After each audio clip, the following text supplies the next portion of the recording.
Okay, let's do combustion. So let me write the standard one first. That's, let's say we just have like CXHY. Yeah, O2 goes to CO2 plus Y. Okay? This will also work. I'll put like a little brace here. CXHY. If you add an O, it still works. So both of these, that's how you balance. Same products. Okay. Now it gets a little messy if you add other reactants. The only one that you've seen in class is sulfur. It was in one of the combustion empirical formula questions. It was I think the question was like CXHYS, some amount of sulfurs. In this case, you still add O2, and you go to CO2 plus water, and the S fully oxidizes too, and its full oxide is SO2. So would you just combine it with the O2? Say it again. Like, how do you know it's SO2 just because that's the oxidized state? How do you know it's SO2? The same reason I told you it's CO2 and water. It's just because I told you. Yeah. What happens is they fully oxidize. So just like we're learning redox, fully oxidize to its highest oxidation possible. That means the most oxygens it can fit on there possibly.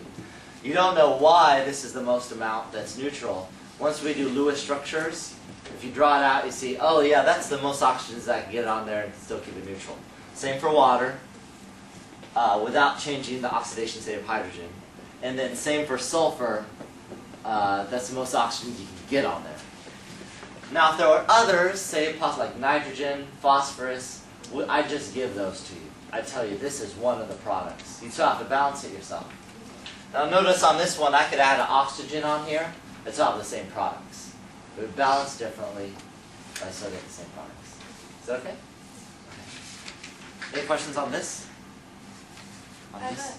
Well, it's like combustion. Okay, no worries. Yes? There was, on the winter 08, there was another one, and it was where he gave us that, and we had to know it was that, but then I didn't write down the correct answer, but we had to figure it out using X and Y. Yeah, yeah. And I didn't quite understand.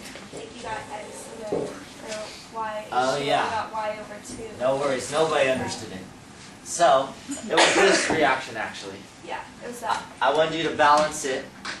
So, it's really no different than if there were numbers here. Yeah. But, no, you know, sometimes variables trip us up. Yeah. Did you want to add something? I thought it was an OZ at the end too.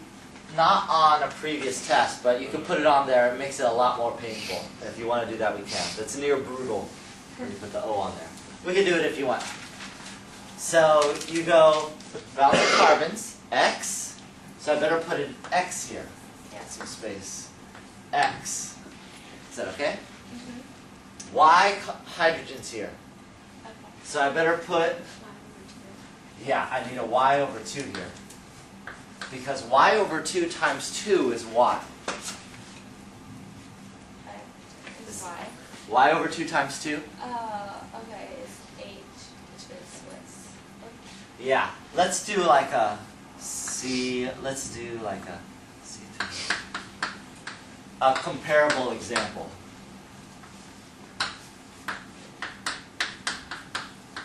Okay. C3H8, so I better put a 3 here. Yeah. Well, CXHY, CX, so I put an X here, see? Yeah, I used X. And then Y over 2, so 8, I put a 4 here. Okay, that makes sense. Okay, now let's go to the next step, which is the oxygens. So I have to add, let's do the bottom one first, I gotta add these. 3 times 2 is 6, plus 4 is 10. Okay, over up here now, X times 2, 2X. Y over 2 times 1, Y over 2. So here there's 10 oxygens. Here there's 2X plus Y over 2. Is that okay? 10, 2x plus y over 2. Whatever, still something. Okay. You go over here. I have just an O2. Well, to have 10, I got to put a 5 here. Is that okay? So I had to divide this 10 by 2. Yeah. So I'm just going to divide this hunk 11 by 2. Okay, so in here goes 2x plus y over 2, all divided by 2. Okay. Is that all right? Okay. Any other questions?